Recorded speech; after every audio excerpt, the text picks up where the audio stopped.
इन चौपाइयों का पाठ प्रतिदिन करने से दरिद्रता दूर होती है अथवा सुख, समृद्धि, शांति मिलती।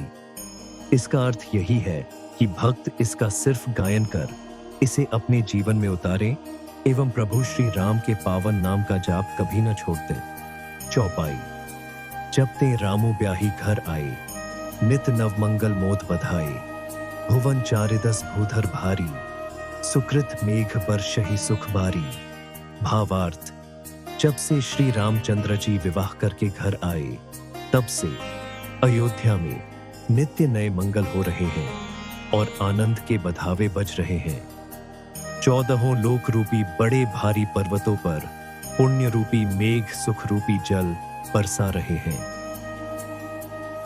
दूसरी चौपाई है, रिधि सिद्धि संपत्ति नदी सुहाई, उमगी अवध अम्बुद्धि कहूं आई, मणिगणपुर नर नारी सुजाति, सुचि अमोल सुंदर सब भांति। भावार्थ। रिद्धि सिद्धि और संपत्ति रूपी सुहावनी नदियां उमड़ उमड़ कर अयोध्या रूपी समुद्र में आ मिली। नगर के स्त्री पुरुष अच्छी जाति के मणियों के समूह हैं, जो सब प्रकार से पवित्र, अमूल्य और सुंदर है। तीसरी चौपाई है, कहीं न जाई कछु नगर विभूति, जनु इतनीय बिरंची करतूती, सब विधि सब पुर लोक सुखारी, रामचंद मुख चंदु निहारी। भावार्थ।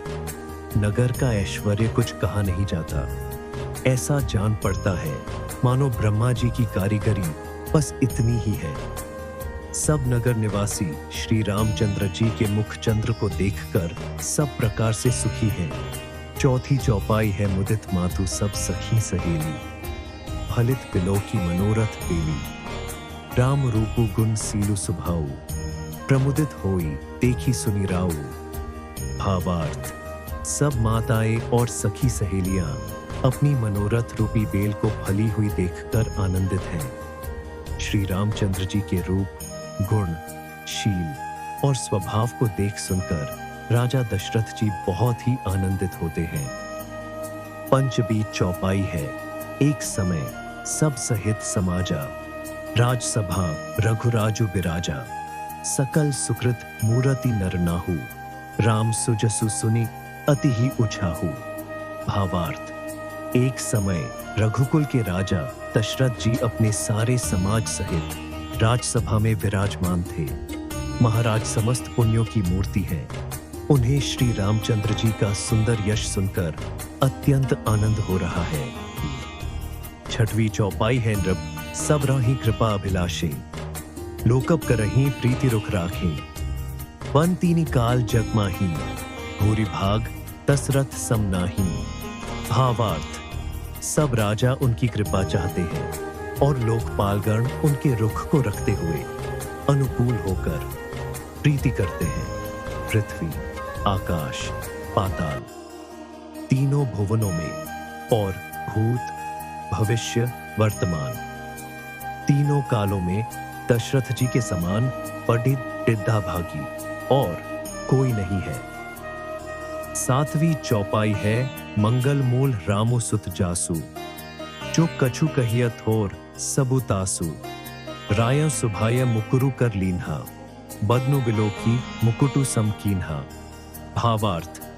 मंगलों के मूल श्री रामचंद्र जी जिनके पुत्र हैं, उनके लिए जो कुछ कहा जाए सब थोथा है। राजा ने स्वाभाविक ही हाथ में दर्पण ले लिया और उसमें अपना मुंह देखकर मुकुट को सीधा किया। आठवीं चौपाई है, श्रवण समीप भय सिद्ध केसा, मनहु झरटपनु अस उपदेसा, नृप जुबराजु राम कहूं देहु, जीवन जन्म लाहु किम लेहु। भावार्थ। देखा कि कानों के पास बाल सफेद हो गए हैं, मानो बुढ़ापा ऐसा उपदेश कर रहा है कि हे राजन, श्री रामचंद्र जी को युवराज पद देकर अपने जीवन और जन्म का लाभ क्यों नहीं लेते। इसी प्रकार भक्तिमय वीडियोस के लिए हमारे चैनल के लिए को सब्सक्राइब जरूर करें और लाइक कमेंट करना न भूलें।